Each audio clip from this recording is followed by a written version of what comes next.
안녕하세요. 오늘의 데일리 뉴스레터에 오신 것을 환영합니다. 1. 푸틴의 뒤늦은 감사 인사. 2. TSMC의 배드데이. 3. 트럼프 카드가 플레이되었습니다. 한번 진실을 알아봅시다. 러시아, 아름다움과 풍부한 경관 및 문화 다양성으로 많은 세계인이 관심을 끌어왔습니다. 러시아의 발전을 촉진하는 중요한 부분은 한국과의 무역 및 수입 관계인데, 한국은 중요한 경제 파트너입니다. 한국은 러시아 경제의 공급원 다각화와 다양성에 상당한 기여를 했습니다. 한국과의 강력한 연결 덕분에 러시아는 기술, 생산 및 무역 분야에서 여러 측면을 교류하고 배울 수 있는 기회를 얻었습니다. 한국으로부터의 수입은 러시아가 고급 제품과 서비스를 더 많이 제공하도록 도왔습니다. 첨단 전자 제품부터 패션, 화장품 및 다양한 식품까지 다양한 제품들이 포함되었습니다. 이는 러시아 사람들의 일상생활 다양성을 증진시키는 데 기여한 것입니다. 얼마 전 러시아 크렘린궁은 성명을 통해 한국이 우크라이나에 군사적 지원을 하는 것은 분쟁에 어느 정도 개입하는 것임을 의미한다며 우크라이나에 무기를 보내지 말 것을 경고했습니다. 러시아가 한국에 대해 우크라이나 문제에 개입하지 말라는 협박성 발언을 하자 백안과는 한국에 대한 지원 사격에 나섰습니다. 존 커비 미 백악관 전략소통조정관은 우리는 한국과 조약 동맹이며 그 약속을 매우 진지하게 여긴다는 점을 상기시키고 싶습니다. 라고 말하면서 한국이 이미 우크라이나에 약 1,300억 원 상당의 인도적 지원을 제공한 점에 감사한다고 말했습니다. 이와 동시에 폴 러케머라 주한미군 사령관은 미 상원 군사위원회 청목회에서 한미연합 훈련에 실제 사격훈련 다시 돌입해야 한다. 훈련 예산이 부족하다고 밝혀 한국에 대한 방위비 증액 근력설했습니다. 이념을 떠나 기업 활동의 시대를 살아왔는데 갑자기 우크라이나 전쟁으로 인해 이제 세계는 다시 신냉전 시대가 도래하고 만 것인데요. 러시아가 이 정도로 급발진을 한 이유는 그만큼 한국에서 넘어오는 포탄이 성능과 물량이 부담스럽기 때문입니다. 그런데 급속도로 냉각되던 한국과 러시아의 관계에 예상치 못한 사건이 발생했습니다. 지난 21일 새벽 울산시 울주군 앞 28L이 약 51km 떨어진 바다 위에서 러시아 어선에 갑자기 화재가 발생했습니다. 이 어선은 769톤급 러시아 국적 선박으로 전날 오후 부산항에서 출항해 어패류 100톤가량을 싣고 러시아로 돌아가던 중 화재가 난 것이었습니다. 러시아 어선에 화재가 발생했다는 신고가 접수되자 대한민국의 해군과 공군은 즉시 주요 자산을 대거 투입해 구조에 나섰습니다. 이날 우리 해군과 해경의 적극적인 구조작업 덕분에 사고 발생 약 1시간 40분 만에 선박 전체 선원 25명 가운데 21명을 구조할 수 있었습니다. 우리 군은 실종된 선원들을 구조하고자 P3 해상 초계기와 고속정 한 척을 재차 투입해 추가 수색을 펼쳤는데요. 군은 사고 접수 즉시 사고 해역 인근에 있던 이지스 구축함과 부산에 대기 중이던 고속정 한 척을 즉각 현장으로 출동시켰고 공군 수송기 일대도 해당 수역 상공으로 날아가 조명탄 42발을 투하하며 수색 구조 활동을 지원했습니다.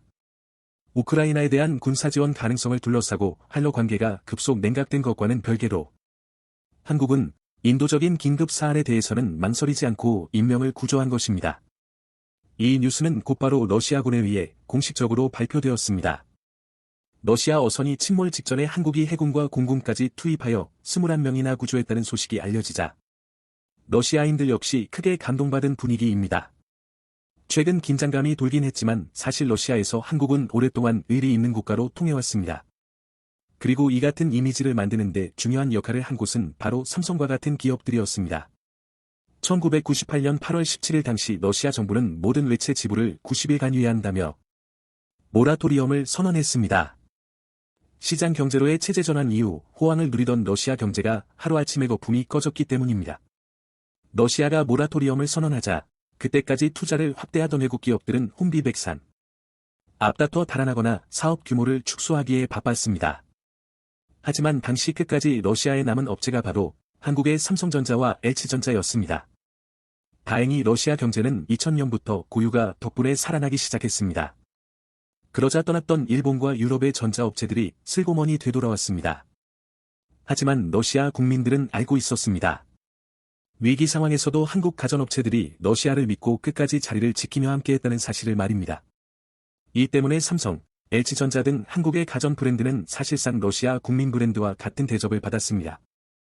한국과 러시아의 끈끈한 의리를 보여주는 대표적인 사례는 세계 최정 상급의 러시아 테니스 발레를 대표하는 볼쇼이 극장 후원의 역사입니다. 볼쇼이 극장은 러시아 예술의 심장이라고 불리며 세계 최고의 아티스트들이 공연하는 곳으로 유명합니다. 하지만 러시아는 구소련 붕괴 이후 큰 경제 위기를 겪었고 1998년 모라토리엄을 선언하는 등 경제 상황이 최악이었습니다. 결국 볼쇼이 극장도 1991년 소련 붕괴 이후 정부 재정 지원이 끊기면서 몰락 위기에 처했습니다. 당시 러시아에 있던 서구 기업들은 자국으로 철수하기 바빴고 볼쇼이 극장은 후원사를 다급하게 찾아야 했습니다. 이때 손을 내민 곳이 바로 삼성전자였습니다. 이후 삼성전자가 15년 이상 꾸준히 볼쇼이를 후원했는데 러시아의 경제가 정상 궤도에 오르자 뒤늦게 홍보 효과를 노린 세계적인 기업들이 스폰서가 되겠다고 돈을 싸들고 왔지만 볼쇼이 측은 단호하게 이렇게 말했습니다. 우리에게는 몇십 배의 후원보다 가장 어려운 시기 우리의 자존심을 지켜준 삼성과 형제를 지켜나가는 것이 더 중요하다. 이렇게 볼쇼이 측은 우리의 스폰서는 오직 삼성이라고 공식적으로 밝혔을 정도로 신뢰가 굳건했습니다. 그리고 삼성이 볼쇼이를 후원한 지 30년이 되던 해 삼성전자는 볼쇼이 극장과의 파트너십 30주년을 기념하는 영상을 공개했습니다. 이 기념 영상에는 볼쇼이 발레단의 수장 아르테미 벨야코프의 초연 영상이 들어있었는데 삼성은 이 영상을 러시아 전역의 104개 삼성 브랜드 매장에서 LFD 비디오월로 상영했습니다. 러시아 예술의 심장이 기술의 삼성과 맺은 깊은 신뢰를 보여주는 장면이었습니다. 또한 삼성은 2003년부터는 톨스토이 문학상도 후원했습니다.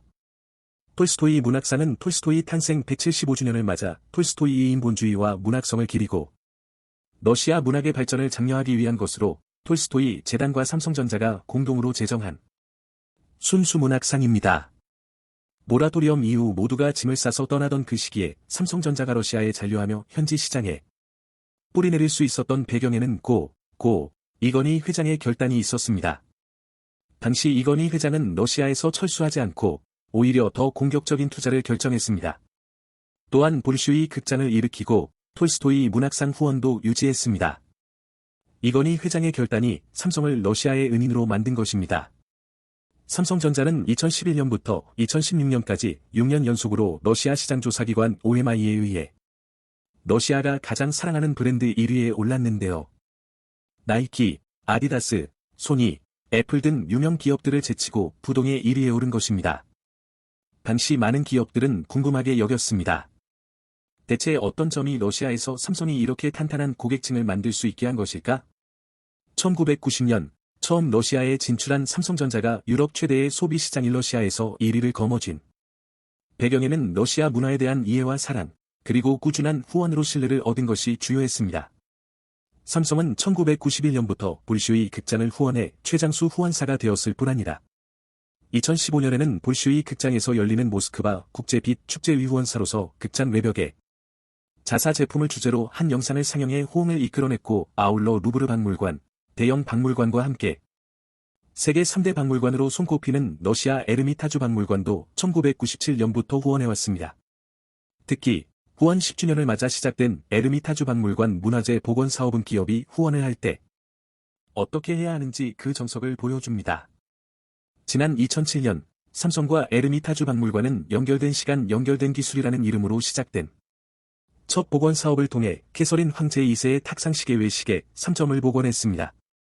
또 최근 복원된 캐서린 2세의 아폴로의 책상은 삼성전자의 초고해 상도 TV를 통해 육안으로 볼 수 없는 작품의 곳곳을 살펴볼 수 있게 했습니다. 오래된 시계를 복원하는 일은 예상보다 상당한 자금이 소요되기 때문에 중간에 후원사가 후원을 접으면 참으로 난감해지는 일이기도 합니다. 그런데 삼성은 오랜 시간 어김없이 후원을 하면서 러시아 문화재 복원에 큰 힘을 보탰는가 하면 러시아 문화재들을 삼성의 초고해 상도 TV에 연결해 자사 제품을 홍보하는 일석이조의 효과를 거뒀습니다. 이처럼 러시아의 역사, 문화, 지리적 환경을 고려한 사회공헌 활동을 꾸준히 해온 기업이기 때문에 러시아가 가장 사랑하는 브랜드 1위에 삼성이 오를 수 있었습니다. 우크라이나 전쟁 이후 신냉전 시대의 도래로 미국과 러시아 사이에서 한국 기업들은 어려운 국면을 맞고 있습니다. 하지만 오랜 세월 쌓아온 신뢰를 바탕으로 한국 기업들은 이번 어려움도 헤쳐나갈 것이라 전망됩니다. 한국은 절대 우리를 못 따라온다. 한국을 망하게 하기 위해서라도 일본과 손을 잡겠다라고 외쳤던 대만이 삼성 때문에 제대로 큰일 나버렸습니다. 대만은 곧 TSMC, TSMC가 곧 대만입니다. 전 세계 반도체 파운드리 1위 기업인 TSMC가 대만에서 사라지는 순간 미국도 더 이상 대만을 지켜줄 이유가 사라집니다. 대만 경제가 무너지는 것은 물론 중국이 대만을 무력통일하는 것은 시간 문제입니다. 중국과 대립각을 세워가며 미국이 대만을 지켜주고 있는 유일한 이유이자 대만의 삼성으로 불리는 TSMC. TSMC는 대만의 반도체 산업 진흥 프로젝트의 일환으로 1987년 2월 21일에 공기업으로 설립되었습니다. 설립 당시에는 대만 행정원이 돈을 빌려주고 네덜란드의 필립스도 조금 투자를 하며 기술 지원을 해줘야 하는 등 존재감이 거의 없었습니다. 특히 당시 대만은 중소기업 중심의 경제 구조라 대규모 설비 투자를 감당할 만한 기업이 변변치 않았고 당시에는 미국과 일본 기업들이 반도체 시장을 꽉 잡고 있었던 터다. 어떻게 어느 분야를 시작해야 할지 감조차 잡지 못했죠. 자, 그런데 이때 아이디어를 제시한 것이 당시 대만 정부 산하공업기술연구원 원장이었던 모리스 창, 장춘모 박사였습니다. 모리스 창은 텍사스 인스트루먼트사에서 25년간 재직하며 반도체 사업부 부사장까지 지낸 인물로 당시 설계부터 제조까지 도맡아 했던 다른 거대 반도체 기업과 달리 위탁 생산에만 전념하는 파운드리 사업이 유망하다는 점을 간파했습니다. 그리고 대만 정부를 설득해 TSMC를 설립하고 CEO를 맡게 됩니다. TSMC는 타 기업으로부터 설계도를 받아 반도체를 위탁 생산하는 기업입니다. 그리고 현재 압도적인 반도체 파운드리 세계 1위 기업으로 시장 점유율은 50%가 넘습니다. 2위인 삼성전자와 무려 3배 이상 차이나죠. 애플, 퀄컴, 인텔, 엔비디아, 테슬라 등 세계 최고의 기업들이 모두 TSMC에 의존하고 있습니다. 삼성이 수백조 원의 투자를 발표하며 TSMC를 따라잡고 세계 1위가 되겠다고 천명하자 대만은 삼성이 절대 TSMC를 따라오지 못할 것이라며 발끈했습니다. 삼성이 무서웠는지 대만은 한국을 도발하기 시작했습니다. 대만을 대표하는 또 다른 대만 기업, 애플의 아이폰을 위탁 생산하는 대만 폭스콘의 고 타이밍 창업주는 갤럭시 말고 아이폰을 구입해라. 한국인과 달리 일본인은 뒤통수를 치지 않는다. 일본 기업과 손잡고 5년 내 삼성전자를 꺾겠다 등의 충격적인 발언까지 했고 심지어 내 인생의 목표는 배신자 삼성전자를 무너뜨리는 것이라는 말까지 공개적으로 했습니다. 대만 국민들의 혐한도 매우 유명합니다. 이렇게 태극기를 변형해 한국의 문화를 조롱하는가 하면 대만의 지상파에서는 이렇게 한국의 태극기를 불에 지르는 모습을 시도 때도 없이 내보냅니다. 뿐만 아니라 한국인들의 외모를 비하하는 대만 예능 프로들도 너무나 충격적인데요. 심지어 대만의 보건복지부 장관도 TV에 출연해 대놓고 한국 사람이 싫다고 대놓고 충격적인 발언을 했습니다. 자, 그런데 삼성이 우리를 위해 대만에 제대로 시원한 복수를 해주었습니다.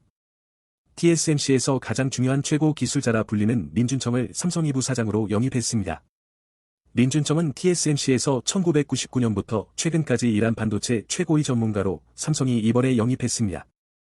린준청은 TSMC가 세계 꼴찌 기업에서부터 세계 1위에 이르기까지 TSMC의 반도체 기술 발전에 엄청난 기여를 한 것으로 알려진 TSMC 내 최고의 기술라자 불리던 인물입니다. 그만큼 TSMC가 바닥에서부터 세계 최고의 반도체 기업이 되기까지 어떠한 방식으로 성장해왔는지, 어떻게 하면 세계 최고가 될 수 있는지를 누구보다 잘 알고 있기 때문에 TSMC, 그리고 대만 입장에서는 너무나 충격적인 소식입니다. 대만 네티즌들은 린준청이 대만을 배신했다, 삼성을 택하다니 매국노다 등 날선 반응들을 보이고 있습니다. TSMC의 위기는 여기서 끝나지 않았습니다. 사실 이것은 시작에 불과했습니다. 진짜는 이제부터인데요. TSMC와 삼성전자 모두 미국의 세계 최대 규모의 반도체 공장을 설립하며 수백조 원을 투자하는 등 미국에 올인했습니다. 미국에서 미국인 고급 인력들을 확보하는 것이 가장 중요한 일인데요. 놀랍게도 고급 미국인 반도체 기술자들이 TSMC를 욕하며 삼성으로 몰려오기 시작했습니다. 6일 해외 IT 매체 WCC테크는 대만 TSMC에서 1년 이상 연수를 받은 미국 국적의 기술자들은 애리조나에 있는 TSMC 공장 가동을 위해 미국으로 돌아가기 시작했다며 들은 대만에서 강력한 문화 충격을 받았다고 밝히고 있다고 보도했습니다. 1년 동안 대만 생활을 한 미국 엔지니어들은 이제 미국으로 복귀하고 있는데 TSMC에 대한 불만을 사회관계망 서비스 SNS에 올리고 있습니다. 이들은 미국 회사에 비해 TSMC의 임금이 낮다는 것과 대만의 경직된 문화 등을 지적하고 있습니다. TSMC에서 교육을 받은 한 미국 엔지니어는 TSMC는 군사 문화를 가지고 있다며 보수가 업계 평균보다는 높지만 이를 위해서는 장시간의 근로를 해야 한다고 지적했습니다. 그는 경영진의 피드백은 미흡하고 휴가도 성과 평가에 악영향을 미칠 수 있기 때문에 자제해야 하는 분위기라고 덧붙였습니다. 올해 초에도 TSMC가 대만과 미국의 업무 문화 차이로 골머리를 앓고 있다는 보도가 나온 적이 있습니다. 당시 애리조나 지역에서 근무하는 미국 국적의 TSMC 직원은 장시간 근무와 과도한 회의에 대해 불평하는 글을 익명의 게시판에 올렸고 이는 대만 매체인 타이뉴스를 통해 대만에서도 조명됐습니다. 이처럼 미국 기술자들 사이에서는 이미 TSMC가 기피 대상 1순위가 됐습니다. 삼성은 미국에서뿐만 아니라 미국 경제지 포브스가 조사한 세계 최고위 직장에서 3년 연속 1위를 차지했습니다. 11일 현지 시각 포브스는 독일 시장조사업체 스태티스타와 협력해 한국, 미국, 영국, 독일, 중국, 인도, 베트남 등 전 세계 57개국의 근로자 15만 명을 대상으로 설문조사를 실시한 후 최고의 직장 순위를 집계 발표했습니다. 근로자들은 자신의 직장을 가족이나 친구에게 추천할지, 회사가 고객을 위해 훌륭한 제품과 서비스를 생산하는지, 사회적 책임을 다하는지 최고의 인재를 채용하고 육성하는지, 근무 여건이 양호한지 성장과 발전을 위한 기회를 제공하는지, 임금 수준이 좋은지 육아휴직이 보장되고 경력에 불리하게 작용하지는 않는지, 성별과 관계없이 임금 체계와 승진 기회가 동등한지 등을 직접 평가했습니다. 최종 점수 집계 결과 1위는 삼성전자, 2위는 마이크로소프트, 3위는 IBM이 차지했습니다. 구글의 모기업인 알파벳과 애플은 각각 4, 5위에 이름을 올렸습니다. 이재용 회장의 과감할 결단도 미국인들 사이에서 극찬을 받고 있습니다. 수직적 조직 문화, 군대와도 같은 조직 문화를 유지하는 대만의 TSMC와는 달리 삼성은 얼마 전부터 호칭을 완전히 바꿔버렸습니다. 부장님, 대리님, 과장님, 이사님, 심지어 이재용 회장님이라고 부르지 않습니다. 삼성전자 신입 직원도 회장을 만나면 재용님 또는 제이라고 부르죠. 모두가 동등한 위치에서 수평적 문화를 형성하고 직급에 관계없이 창의적인 아이디어를 누구나 자유롭게 내고 업무 효율을 높이는 동시에 직원들의 근무 환경도 대폭 개선시켰습니다. TSMC에서 일하다가 삼성으로 넘어온 미국인 직원들은 신세계다. 드디어 내가 다시 살아 숨쉬는 것 같았다. TSMC에서 일할 때는 숨이 턱턱 막혔다. 삼성은 역시 다르다. 세계 1위인 이유가 이겼다 등의 반응을 보였습니다. 미국의 고급 반도체 인재들이 TSMC에서 삼성으로 대거 이동하는 또 다른 이유는 바로 기술력입니다. 대만 TSMC가 3나노 파운드리, 반도체 위탁 생산, 공정에서 기존 방식이 갖고 있는 기술의 한계를 극복하는 데 어려움을 겪으면서 삼성전자에게 역전이 기회가 열리고 있습니다. 21일 해외 IT 매체 WCC테크 등에 따르면 대만 TSMC가 3나노 공정에서 과거 주장했던 80% 수율, 양품 비율을 내지 못하면서 애플의 차세대 모바일 프로세서 A17 바이오닉 성능이 기대보다 떨어질 것이란 관측이 나오고 있습니다. WCC테크는 IT 트위터리안 네베그너스를 인용해 TSMC가 3나노 반도체 생산에 어려움을 겪고 있다는 정보가 나오면서 새 아이폰 모델에 들어갈 A17 바이오닉의 성능 목표치 기준도 낮아질 공산이 크다며 수율 문제로 A17 바이오닉의 공급량도 제한될 수 있다고 보도했습니다. TSMC는 3나노 공정에서 기존 핀팻, 핀FET 방식의 한계에 부딪힌 것으로 파악되고 있습니다. TSMC는 3나노 공정에서도 반도체 구성요소인 트랜지스터에서 전류가 흐르는 채널과 이를 제어하는 게이트 접촉면이 3면에 그치는 기존 핀팻 공정을 활용하는 방법을 선택했습니다. 쉬운 길을 택한 것이죠. 그러나 회로 선폭이 미세화될수록 누설 전류가 커질 수 있고 발열 등에 취약한데 기존 핀팻 공정으로는 3나노와 같은 초미세 회로의 게이트를 통제하는 것이 쉽지 않습니다. 반면 삼성전자는 3나노에서 게이트 올어라운드, GAA라는 신기술을 적용하며 TSMC와 다른 길을 선택했습니다. 어렵지만 한번 성공하면 엄청난 힘을 갖죠. 게이트 올어라운드, GAA는 채널과 게이트가 3면에서 맞닿게 하는 기술로 채널과 게이트 접촉면이 3면에 그치는 기존 핀팻 방식보다 게이트의 통제력이 더 강화돼 전력을 적게 소모하고도 성능이 개선될 뿐만 아니라 누설 전류 문제도 해결할 수 있습니다. 그리고 결국 삼성이 해냈습니다.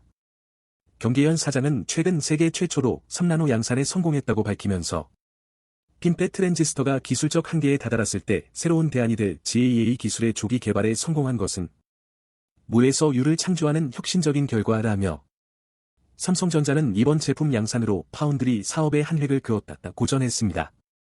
미국의 반도체 뒤통수에 엄청난 노림수가 드러나 대만이 큰 충격을 받고 있습니다. 이는 삼성과 SK가 기술력을 키우지 않는다면 한국 또한 같은 상황에 처할 수 있다는 우려로 이어지고 있습니다. 최근 삼성의 놀라운 결정도 이런 배경에 있다는 분석입니다. 대만을 분노하게 만든 미국의 황당한 전략. 무슨 일이 발생했는지 자세히 알아보겠습니다. 미국 전문가들은 중국이 2025년이나 2027년에 대만을 무력으로 지배하려는 시도를 본격화할 것이라 전망한 바 있습니다. 중국은 대만을 미수복 지역으로 보고 있어 언제든지 전쟁터가 될 수 있다는 것입니다. 중국 내에서는 자국에 절대 필요한 TSMC를 갖기 위해서라도 물력 통일에 나서야 한다는 주장이 나오고 있습니다. 최근에도 중국은 대만 쪽으로 군용기 28대와 군함 4척을 보내 무력 시위를 했습니다. 시진핑 또한 미국 보란 듯 대만 통일이 소원이라며 강철 만리장성을 쌓겠다고 언급했죠. 침공시 대만 반도체 공장 점거가 최우선 과제가 될 것이란 분석입니다. 미 FBI 국장은 틱톡이 중국의 대만 침공시 여론전 도구가 될 것이라 밝혔습니다. 중국 정부가 틱톡을 사용해 수백만 명의 데이터를 통제할 수 있고 침공할 경우엔 짧은 형식의 비디오로 여론을 형성할 수 있다는 것입니다. 이런 상황에 중국이 대만을 침공하면 미국이 TSMC를 파괴할 것이라는 주장이 나와 주목을 받고 있습니다.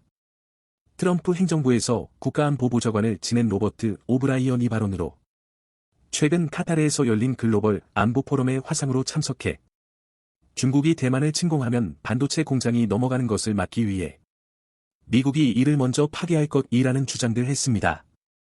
그리고 중국이 TSMC를 장악한다면 실리콘 칩의 새로운 석유 수출국 기구 오펙가 될 것이라며 시진핑 정부가 세계 경제를 통제할 수 있다는 우려를 나타낸 상황입니다. TSMC는 칩 제조 분야에서 전 세계 시장의 약 55%를 점유하고 있습니다. 이는 오펙의 석유 시장 점유율 40%보다도 훨씬 높은 수치입니다. 오브라이언 전 보좌관은 미국의 TSMC 파괴를 1940년 영국 해군이 프랑스 해군 함정을 공격한 캐터펄트 작전에 비유했습니다. 프랑스가 나치 독일에 항복한 상황에서 독일이 프랑스 함대를 확보해 영국 침공에 나설 것이란 우려로 선제적으로 이 함대를 공격한 사건입니다. 프랑스 해군 함대는 북아프리카 알제리 항구 근처에 정박해 있었는데 1,300여 명의 프랑스군이 타고 있었습니다. 당시 영국 처칠 총리는 이를 두고 가장 잔인하고 고통스러운 결단이라고 표현했습니다. 전직 정부 고위 관료의 이러한 발언은 대만의 전략 자산을 유사한 시각으로 바라보고 파괴할 수 있다는 점을 암시하고 있습니다. 미국이 대만 반도체 공장을 파괴해야 한다는 주장은 이전에도 있었습니다. 지난 2021년 미국의 유명학자 2명은 육군대학 논문에서 중국이 무력으로 점령할 경우 대만을 매력적으로 만들지 않으면서 점령 비용도 많이 들도록 초토화 전략을 계획해야 한다는 발표를 했습니다. 그들은 미국의 동맹국인 한국에 본사를 둔 삼성이 최첨단 반도체 생산을 위한 유일한 대안이라고 덧붙였습니다. TSMC는 인공지능과 무기 등에 쓰이는 전 세계 첨단 프로세서의 90%를 생산하고 있습니다. TSMC가 대만을 지키는 큰 산이자 강이라 불리는 이유입니다. 외신들은 중국이 대만을 침공한다면 세계 경제에 사상 최대 충격이 될 것이라며 지난 1929년 대공황 때보다 심각한 상황이 볼 수 있다고 내다봤습니다. 대만 내부에서는 이런 파괴 발표에 절대 용납할 수 없다는 반응을 보이고 있습니다.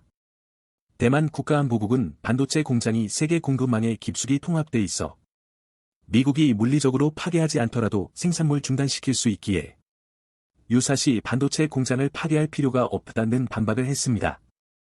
중국이 황금알을 낳는 암탉을 잡았더라도 황금알을 낳을 수 없다는 설명입니다. 대만 해협은 우크라이나처럼 동아시아의 화약고로 여겨지고 있습니다.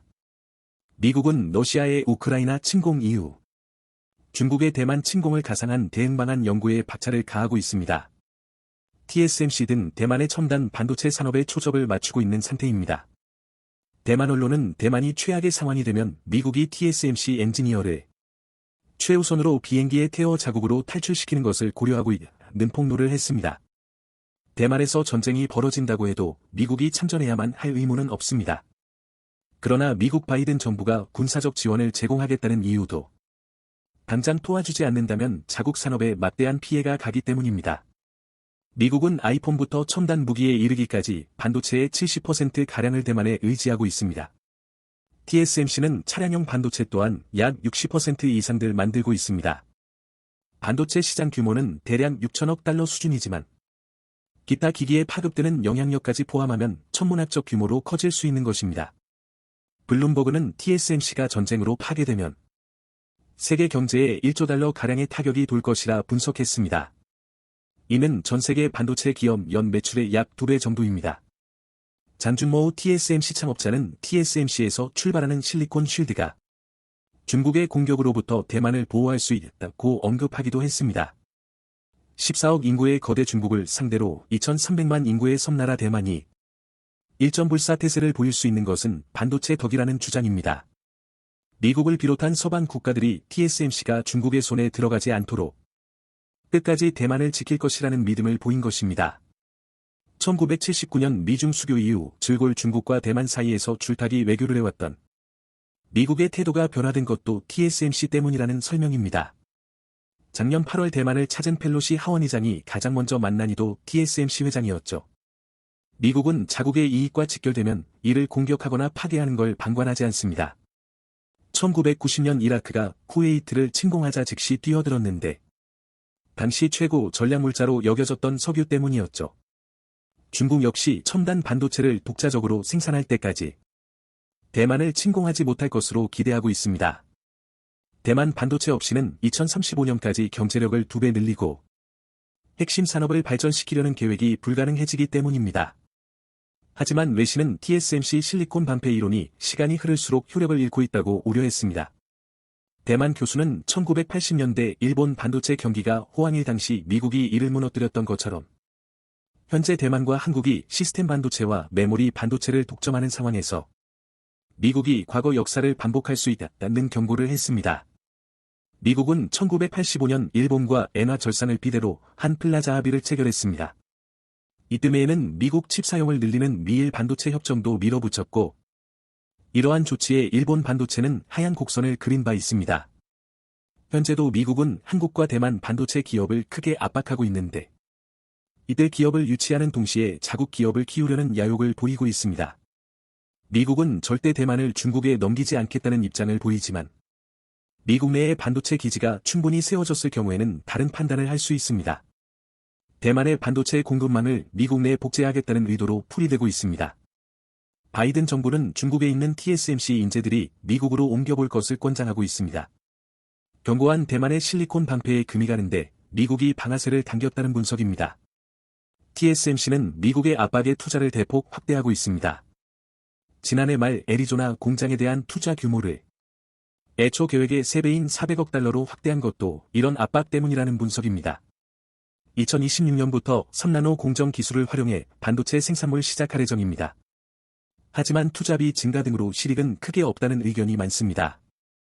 장준모 TSMC 창업자는 현재의 추세로 가면 대만 반도체 산업의 공동화가 불가피하다고 경고했습니다. 해외 생산 비중이 커질수록 전략적 가치가 떨어지게 된다는 주장입니다. 너먼트 상무장관도 반도체 지원법의 핵심 목표가 대만 반도체 의존을 줄이고 미국에서 생산하게 하는 것이라 말했을 정도입니다. 대만 정치대 교수는 3에서 5년 후 TSMC의 중요성은 약해질 것이라며 대만 정부는 또 다른 산업을 육성해야 한다고 경고했습니다. 대만은 한국과 마찬가지로 반도체 의존 국가입니다. 한국은 자동차와 선박, 화학, 배터리 등 다양한 산업을 키우지만 대만에서 반도체는 경제의 쌀이자 생명줄과 같습니다. 반도체 대기업 수는 대만이 28개로 한국 12개의 2배 이상입니다. 대만 반도체 산업의 연간 생산액은 명목 GDP의 20% 수준에 이릅니다. 수출 규모는 전체 수출액의 3분의 1을 넘습니다. 대만 내 반도체 업계의 설비 투자 규모에 따라 민간 투자 규모까지 달라질 정도입니다. 세계 최대 반도체 시장인 중국과 거래를 끊기도 쉽지 않은 상황입니다. 대만의 대중국 무역 흑자는 1,700억 달러로 이 중 반도체가 1,000억 달러에 이르기 때문입니다. TSMC 반도체 생산 공장은 본사를 포함해 모두 14곳이 대만 전역에 퍼져 있습니다. 대만 정부가 실리콘 방패를 유지하고 싶어 해도 TSMC에 이래라 저래라 간섭하긴 어렵습니다. 현재 TSMC 전체 지분에서 대만 정부 지분율은 6.4%에 불과하기 때문입니다. 해외 투자자 지분은 78%로 최대 주주는 미국 시티은행 20.5%입니다. 게다가 상위 10대 고객 중 7명이 미국 고객이며 반도체 장비 등도 주로 미국에서 수입하고 있습니다. 미국의 강력한 경제 정치적 압력에 저항하기 힘든 구조인 것입니다. 그럼에도 대만 정부는 반도체 기업을 유지하기 위해 막대한 지원을 하고 있습니다. 연구개발 투자의 경우 15% 세금 감면 혜택을 주고 있으며 이외에도 임금, 법인세, 수도요금까지 지원을 하고 있는 상태입니다. TSMC는 대만에서 1나노 공정을 2026년 착공할 예정으로 알려지고 있습니다. 2027년 시범 생산을 하고 2028년 양산을 시작한다는 관측입니다. 하지만 이것 또한 실리콘 방패 지위를 유지하기 위한 안간힘으로 풀이되고 있습니다. 초과 이익 공유 및 기밀 정보 공개 등을 요구한 것입니다. 때문에 반도체 생태계를 탄탄하게 만들지 않으면 언제든지 세계 무대에서 밀려날 수 있다는 위기감이 높습니다. 한국이 용인의 세계 최대 규모 반도체 클러스터 조성에 나선 배경에는 반도체를 안보자산으로 분류한 것도 이유라는 분석입니다. 용인 반도체 클러스터가 계획대로 조성되면 한국도 견고한 실리콘 쉴드를 지닐 수 있습니다. 전문가들은 현재 중국이 대만을 위험할수록 한국의 가치가 커진다며 지렛대를 활용해 미국과 협상을 해야 한다고 밝히고 있습니다. 미국에게 끌려다니면 반도체 산업이 끝장날 수 있습니다.